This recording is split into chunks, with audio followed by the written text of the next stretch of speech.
Hello friends, welcome back to my YouTube channel Plants, Pots and Bonsai. I am Pranav here. Friends, আজ একটি চাপা ফুলের বনসাইয়ের উপর কাজ করছি। এই গাছটিকে আজ রিপোর্টিং করব এবং একটি অপেক্ষাকৃত বড় একটি বাস্কেটের মধ্যে একে রিপোর্টিং করছি। তো এটি একটি গামলার মধ্যে ছিল, এটিকে উঠিয়ে এনে আমি এর রুট বলটাকে পরিষ্কার করে নিচ্ছি, রিফাইন করে নিচ্ছি, পুরানো মাটি এবং আগাছাগুলিকে ছাড়িয়ে নিচ্ছি।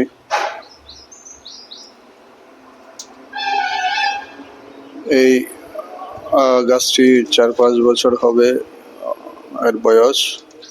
একে ছোট চারা থেকে আমি বড় করছি।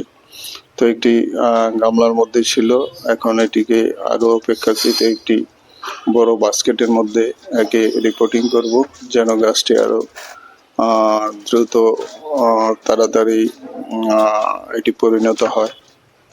তো চাপা গাছের ফুল আসতে হয়তো 7-8 বছর লেগে যায়। তো আরো 1-2 বছর হয়তো আমাকে অপেক্ষা করতে হবে গাছটিতে ফুল আসার জন্য। তো আজ এটিকে রিপোর্টিং করব। তো প্রথমে আমি রুট বলটাকে পরিষ্কার করে এর যে পুরানো মাটি সেটা কিছু রুট টিজার দিয়ে ছাড়িয়ে নিচ্ছি। এটাকে মানানসই করে এর যে রুট বলটা সেটাকে তৈরি করে নিচ্ছি, রিফাইন করে নিচ্ছি।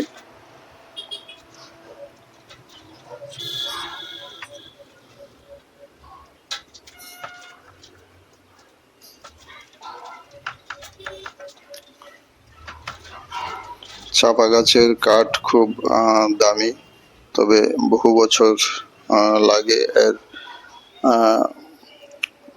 পরিণত হতে। তো এগুলি যারা আমরা বনসাই করি তাদের তো সম্ভব নয়। যখন এই গাছগুলি ওয়াইল্ড প্রকৃতিতে বড় হয় এবং অনেক বিশাল আকার ধারণ করে, তখন এগুলি পরিণত হলে একে আমাদের এখানে চাপা কাঠ বা সন্ধি কাঠ বলা হয়, এবং এর থেকে খুব দামি দামি ফার্নিচার তৈরি হয় এবং সেই কাঠের যে রং সেটাও চাপা ফুলের মতো উজ্জ্বল হলুদ রঙের হয়। তাই এই কাঠের খুব বাজারে কদর। একে আমাদের এখানে স্থানীয় ভাষায় সন্ধি কাঠও বলা হয়। পরিণত গাছ থেকে সন্ধি কাঠ পাওয়া যায় এবং বিভিন্ন শৌখিন ফার্নিচার তৈরিতে খুবই ব্যবহৃত হয়। তো আমি রুট বলটাকে সাইজ করে নিচ্ছি, টিজিং করে পুরানো যে রুটগুলি থেকে পুরানো মাটি সেগুলিকে ছাড়িয়ে নিচ্ছি।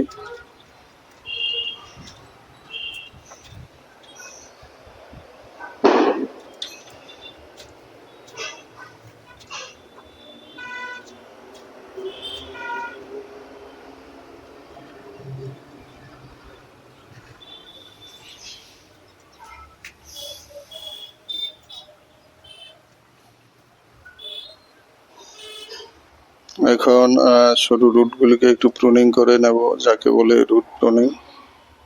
কিছুটা ছেটে দেব যেন নতুন নতুন সরু শিকড় বের হতে পারে। পুরনো রুটগুলিকে একটু প্রুনিং করে নিচ্ছি।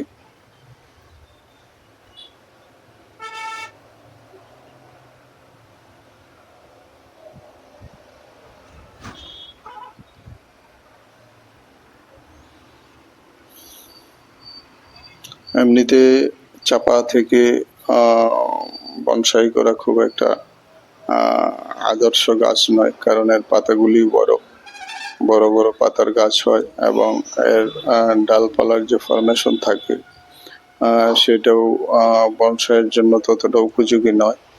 তবু আমি শখ করে এই ফ্লাওয়ারিং প্ল্যান্টের একটি বনসাই তৈরি করব, তাই এই প্রজেক্টটি হাতে নিয়েছি। তো আমি রুট বলটাকে কেটে ছেটে রিফাইন করে নিচ্ছি।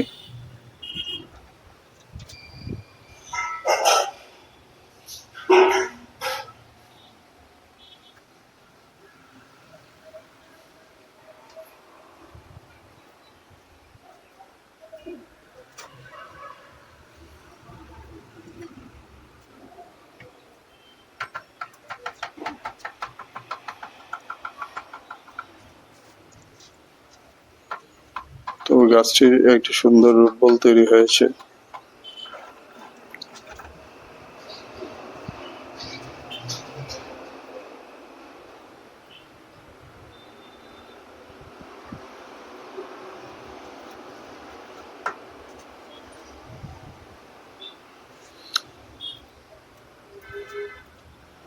তো ব্রাঞ্চগুলিকে আমি কিছু প্রুনিং করে দেব, যে এলোমেলো ব্রাঞ্চগুলি রয়েছে সেগুলিকে প্রুনিং করে কিছুটা রিফাইন করে নেব।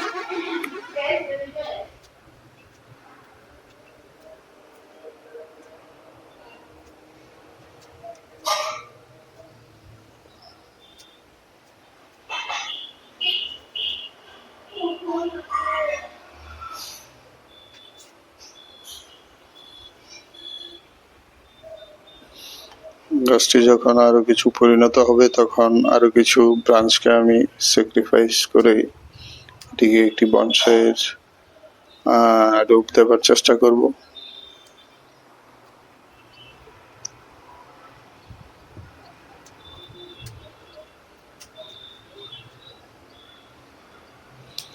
আপাতত এই গাছটিকে একটি বড় পাত্রের মধ্যে রিপোর্টিং করে এর গ্রোথটাকে ত্বরান্বিত করার জন্য আমি কাজ করছি।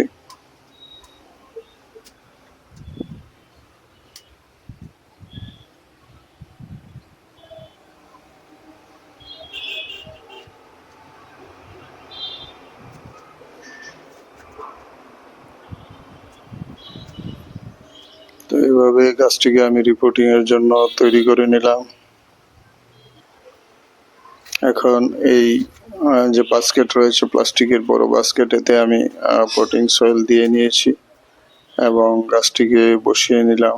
দেখে নিচ্ছি এতে অধিক মাটি এবং বেশি জায়গা পাওয়াতে আশা করি গাছটি তাড়াতাড়ি বাড়বে, কাণ্ডটাও মোটা হবে এবং গাছটি পরিণত হবে এবং আমি এর থেকে একটি সম্ভাব্য বনসাই তৈরি করব।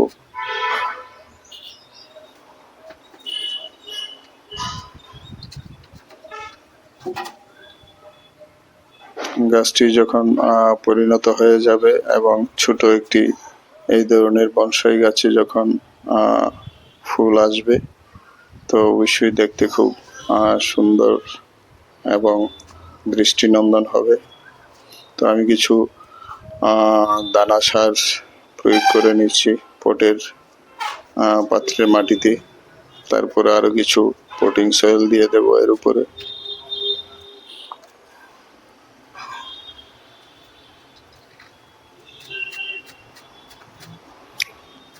তো বন্ধুগণ, এইভাবে আমি গাছটিকে নতুন একটি অপেক্ষাকৃত বড় পাত্রের মধ্যে রিপোর্টিং করে নিলাম। তো এই ছিল আজকে আমার চাপা বনসাই রিপোর্টিং। ভিডিওটি ভালো লাগলে লাইক করতে ভুলবেন না। যারা প্রথমবার আমার চ্যানেল দেখছেন চ্যানেলটিকে সাবস্ক্রাইব করে রাখতে পারেন, ভিডিওর নোটিফিকেশন সবার আগে পেয়ে যাবেন। বেল আইকনটি চেপে দিতে অবশ্যই ভুল করবেন না।